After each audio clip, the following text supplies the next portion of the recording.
Sveiki, mano vardas yra Monika ir šiandien nors ir kalėdiškai pasipuošusi, bet vis tiek noriu įrašyti tokį vieną neilgą video apie surezonavusi šiandien dalyką po vieno skambučio. Tai šiandien noriu pakalbėti apie popierinius lekalus ir apie drabužių konstravimą ir kaip išsirinkti drabužių konstruktorių pradedantiesiems verslams arba kaip persiorientuoti į skaitmeninius lekalus jau tiems, kurie siuvimo verslu užsiima ir kodėl tai apsimoka. Taigi dažniausiai kaip su tuo siuvimo verslu būna, ar ne? Dažniausiai, kad mes surandam kažkokią tai idėją, surandam kažkokią tai nišą ir galvojam, kad mes galime, savo darbu, darbuotojais, ar ne, tais, kuriais supa mus, tais žmonėms, kuriais mes pasitikime, kad galime savo tą mintį išvystyti ir pasiekti, kaip ir visi verslai, ir gauti pelno, ar ne, išsiplėsti, ne, ir užimti tam tikrą rinkos dalį. Ar Lietuvoje, ar pasaulyje, pradėsiu dabar tik tai šiek tiek šiandien nuo mažesnės tos dalies, tai yra nuo mūsų pasaulio. Taigi ir kai mintis ateina, pirmas dalykas, ko mes pradedame ieškoti, turime mintį, turime galbūt ir techninius eskizus kažkokius, tai galvojame, kad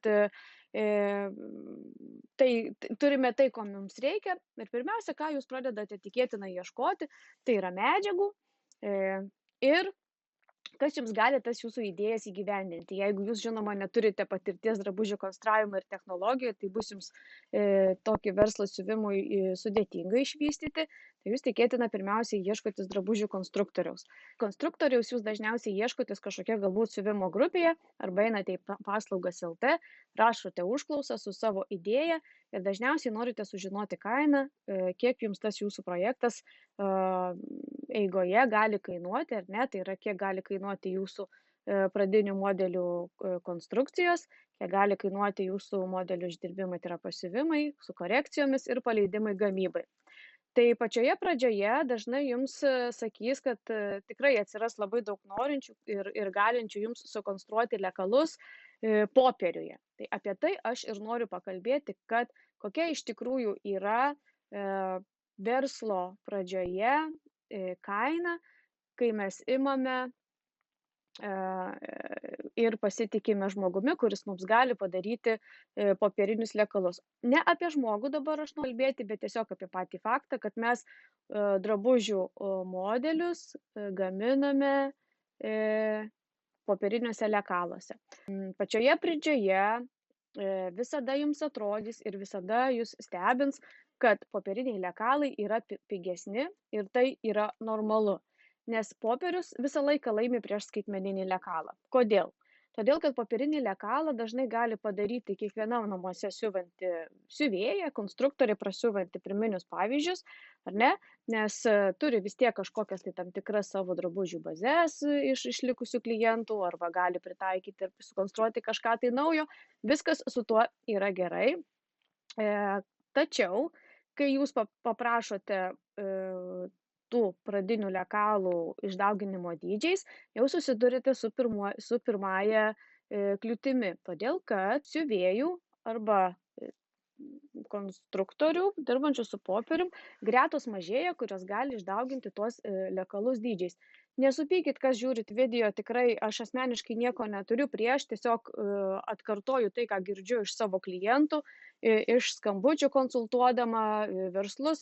Tai tikrai yra ta atskirtis, ar ne, kad susikonstravusios bazinį pirminį lekalą, toliau jau jūs, ta prasme, sukonstravusios pirminį lekalą, tas lekalas jau būna nebeišdauginamas ir siūloma ieškoti kažkokių tai kitų konstruktorių. Drabužių konstruktorius, kuris gali didinti jums lekalus dydžiais, tikėtina jau dirba ne su popieriniais lekalais, o su skaitmeniniais. Kitas dalykas, tam pradedančiajam verslui popieriniai lekalai taip ir džiugina, kad yra pigesni, tačiau atėjus tam tikram laikui iki tol, kol prasideda verslo akseleravimas, jūs gaunate daugiau užsakymų, jums yra reikalingi didesni kiekiai, kur jūsų namuose siuvančios siuvėjos jau nebespėja jūsų poreikių patenkinti, jums tenka kreiptis į didesniąsias siuvimo įmones su prašymu išpildyti jūsų poreikį, gamybos poreikį.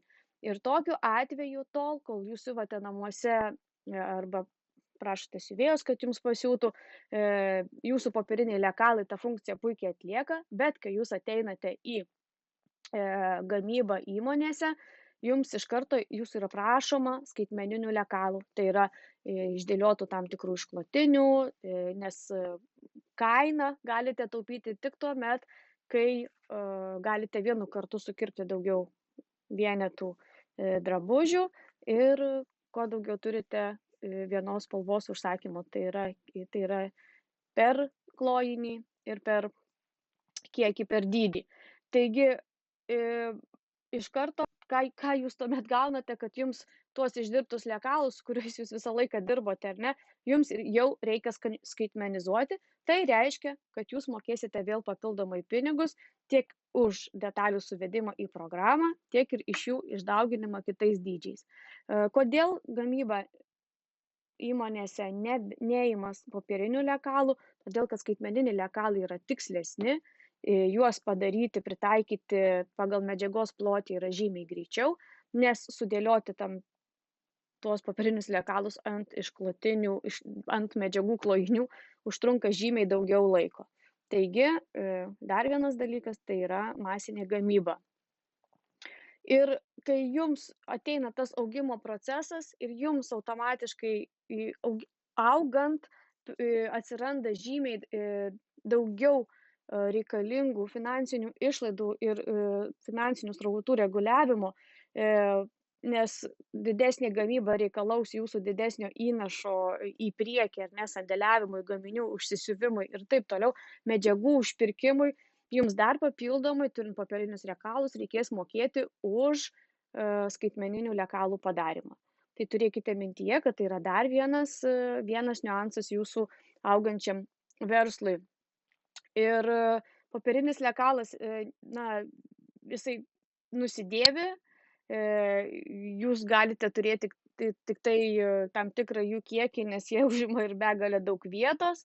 Taigi skaitmeninis lekalas yra visą laiką tikslesnis, jį yra patogiau modeliuoti, atrandant savo konstruktorę, su kuria galite dirbti. Konstruktorė žino jūsų prekinį ženklą, žino jūsų visas konstrukcinės subtilybės ir gali tikrai tos skaitmeninius lekalus padaryti žymiai greičiau. Ką dar šiuo įrašu norėjau pasakyti, tai yra labai atsargiai rinkitės, su kuo dirbate. Žinau, kad dažnai būna, kad paklausus, kiek kainuoja skaitmeninis lekalas, taip, skaitmeninis lekalas visą laiką kainuoja brangiau negu kad popierinis. Bet turėkite mintyje, kad įvaldyti kompiuterinę programą ir ją įvaldyti gerai, kad savo atsakomybę neštų didelius gamybos kiekius. Supraskit, kad konstruktorius yra atsakingas už tai, kokios kokybės lekalas išeina ant sukirpimo stalo ir kiek kainuoja kokia nors kliurka. Tikrai įvairių variantų būna ir man yra buvę, kad pasimeta kas nors arba kažkas blogai sukonstruota, tai tikrai tokių dalykų būna, bet supraskit, kad ta atsakomybė irgi kainuoja, žinios sukauptos konstruojant drabužius jos irgi kainuoja. Ir dėl to aš pasakysiu, kad minimali konstruktoriaus konstravimo valandos kaina turėtų būti 15 eurų. Jeigu žinot arba matot kažkaip kitaip, tai parašykit komentaruose, labai būtų įdomu su jumis padiskutuoti. Ir dar užbėgsiu už akių, tikrai labai norėčiau palaikyti tokį formatą bendravimo su jumis per video, nes tikrai mažai, praktiškai niekas nekalba apie siuvimą, o man iš tikrųjų tai yra labai įdomu daryti, labai įdomu kalbėti su jumis, konsultuoti, spręsti tam tikrus kylančius iššūkius ir aiškinti jums tam tikrus dalykus susijusius su siuvimu. Tai tikrai pakomentuokit, gal bus man kažkokia inspiracija kitam video. Taigi, apie konstruktoriaus kainą grįžtant, tai tikrai 15 eurų į valandą mažiausiai yra normalus atlyginimas. Plius, jeigu jūsų konstruktorė sugeba prasiūti jums ir pradinį pavyzdį, tai vadinasi, kad jūs sutaupote kelionės laiko, taisymo laiko, derinant konstruktorės lekalų darbą su prasiuvimu, ar ne? Tai kitas dalykas, ką labai noriu pasakyti, kad lekalai, kuriuos jūs konstruojate pas konstruktorės, yra jūsų intelektinė nuosavybė, už kurią jūs mokate pinigus. Jeigu nesate sutarę kitaip su konstruktorė, konstruktorė privalo jums tos lekalus atsiųsti darbo eigoje, po darbo eigos, bet kada jums paprašius. Ir lygiai taip pat, galbūt taikant papildomą mokestį, tuos lekalus pataisyti arba sudėlioti kitą išklotinę. Jeigu su konstruktorė darbas pasibaigia, turėkite mintyje, kad jūs, jeigu nesate sutarę kitaip, tie lekalai priklauso jums ir, jūs turite visą teisę jais naudotis. Taigi, ką šio video norėjau pasakyti, kad investuoti į skaitmeninius lekalus apsimoka, turėti vieną gerą konstruktorę apsimoka, kad ji ir yra brangesnė, bet jums tikrai nuims didelę dalį galvos skausmo. Ir net ir verslo pradžioje, kada tikrai pinigai yra skaudus dalykas ir jų srautai nėra dideli, investuoti į skaitmeninį lekalą, kuris yra patvarus, ilgaamžis ir lengviau pritaikoma, visą laiką yra verta. Taigi šiandien trumpai tiek, laukiu komentaruose jūsų pasisakymų. Aišku, prenumeruokit mano kanalą, nes labai norėčiau su jumis tikrai taip ilgiau bendrauti, dažniau bendrauti. Ir sėkmės. Susitiksim kitą kartą prie kavos.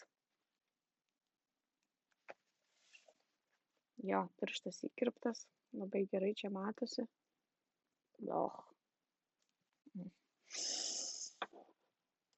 Nusikalbėta turbūt.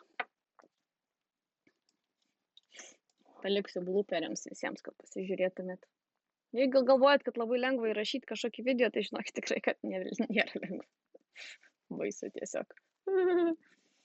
Iki.